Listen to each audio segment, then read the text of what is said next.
A Fox News host has openly called for getting rid of public schools. Now, on Monday's edition of Outnumbered, during a discussion about a case that involves a high school football coach who was fired for leading prayers on the field, Lisa Kennedy said this.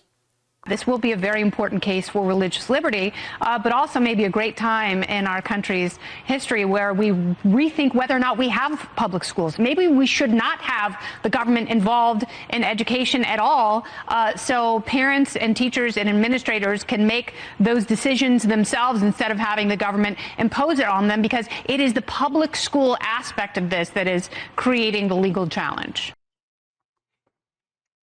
Okay, so a couple of things here.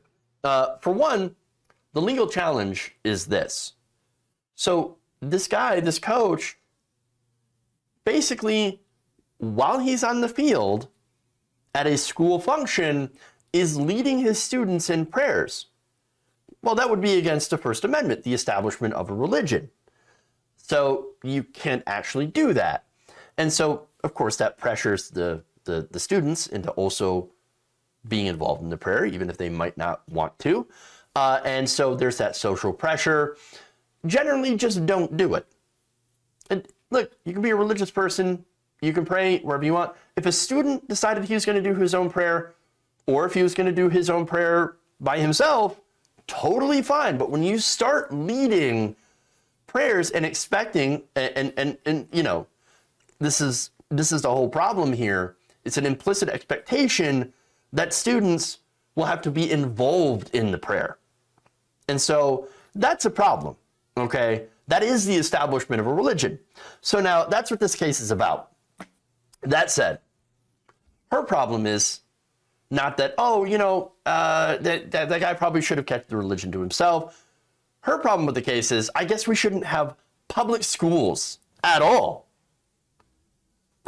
Oh, okay, so just get rid of public schools. Just eliminate them. Get rid of them. Who cares if your kids can't get an education? No. At least mine will. I'm set.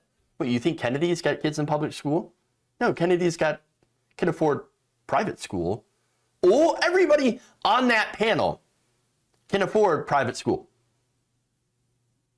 So, look, it's a classic conservative mindset. Fuck you, I got mine.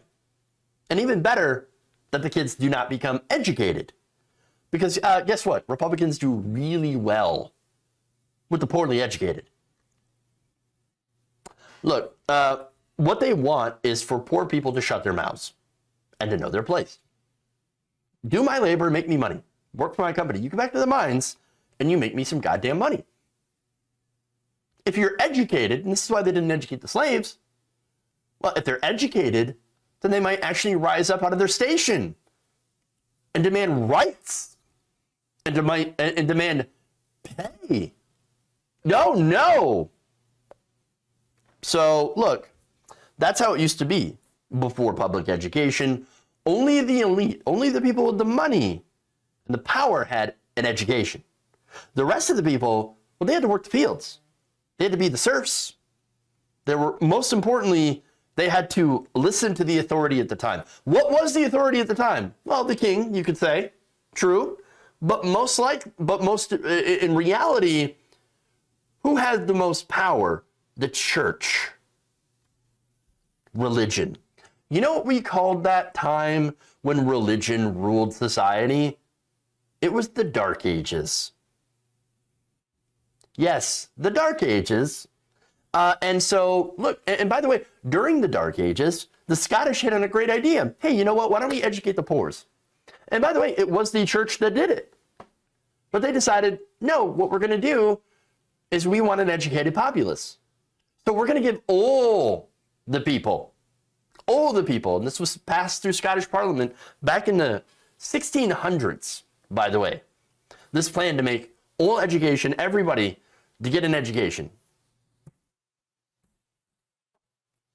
And you know what happened? Turns out, poor people actually helped bring Scotland into the Enlightenment before anyone else. It also proved that anybody, given a good education, can actually rise up and become a thought leader and maybe change the world and society for the better. Now, conservatives, you would think that you would agree with that, right? I mean, even one of their so-called heroes, Adam Smith, he came from public education. And even Adam Smith believed that education should be accessible to all, because he said in his words that it would offset the harmful effects of the division of labor and the workers. Therefore, all the workers should have access to an education. Education is necessary for all to create a prosperous society. That's Adam Smith. Conservative hero. Hand of the free market. And yet Kennedy is like, but what about my kids? I want them to be special and not have to compete with other children. Why? Is there something wrong with your kids? Do you think that they're not smart enough? No, I'm honestly asking. I'm not saying that her kids aren't smart. I don't know. But you seem to think that they're not. You seem to think that having a public education gives them an unfair advantage over your kids. I don't know. I thought competition made people better. I thought you loved competition. I don't get it. I don't get it. Now, something her co-host, by the way, couldn't get is what we were supposed to do with people who cannot afford private school. Now, here was her so-called answer. And what do we do with the people who can't afford private? Like, what does that look like? Because each state allots some money, so they would get that money, I would assume. Isn't that what Florida wanted to do? Vouchers. That's what Florida did. That's what Florida wanted to do. Yeah, we could entirely rethink. Okay, I'll tell you why I say that. It's because the two most powerful teachers unions in the country are opposed to Coach Kennedy. They are using their heft and their influence to make sure that he loses this case. Do you see that? Do you notice that? Before she goes back into the distraction, vouchers. Oh, we're just going to give everybody a voucher. Oh, kind of like with food stamps, right? Except that, no, those are means tested, and not everybody gets them. And of course, what money does get doled out in vouchers, and this is why one of the reasons conservatives love it, is because it goes to private corporations. Oh, okay, yeah, private corporations, which, by the way, can teach whatever they want. There's no standards for them, so not everybody's going to have an equal education. And by the way, after trashing the teachers' unions, because, of course, they have a war on teachers, what happens when the state government decides, which is already stingy with education funding?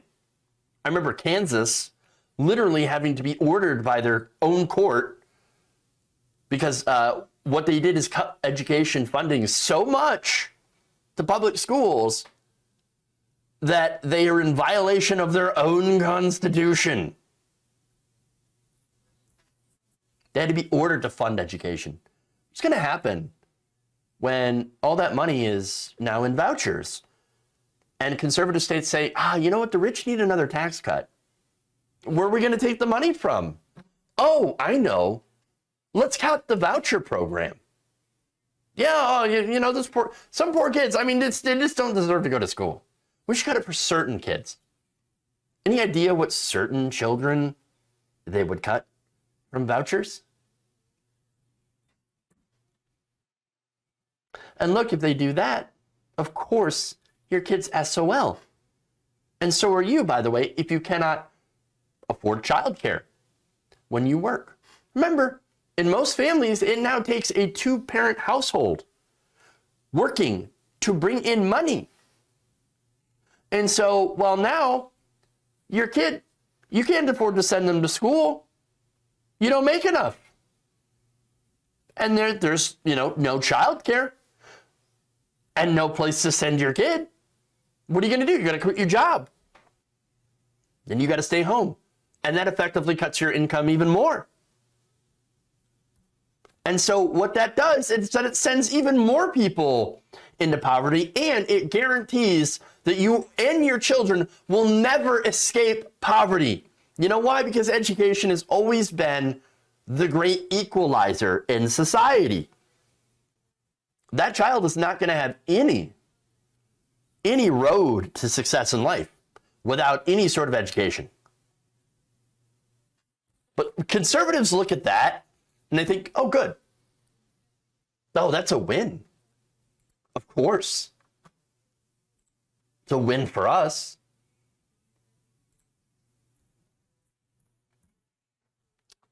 That's how they feel. And by the way, I spoke to a conservative. Okay. So I remember speaking to a conservative woman, and she actually admitted that she didn't want to pay property taxes because she didn't care about other people's kids having an education. I don't care about them, she says. They're not my problem. Why should I have to pay for that in my taxes? Why? Well, lady, they are your problem. They're part of your community. They're the future of that community. They're going to be living there. You want these kids to be living there without an education, without access to an education, without going to school? What do you think they're going to do with all that free time and no education and no prospects and eventually no job? What do you think is going to happen to them? They're going to do crime, very likely to survive. And they'll either end up in prison or something else. So that's one of the many different terrible effects of eliminating public education. So maybe for once, these people need to start thinking about more than just themselves. You're not an island. You're not a special snowflake or better than anyone else. You're part of society. Fucking act like it.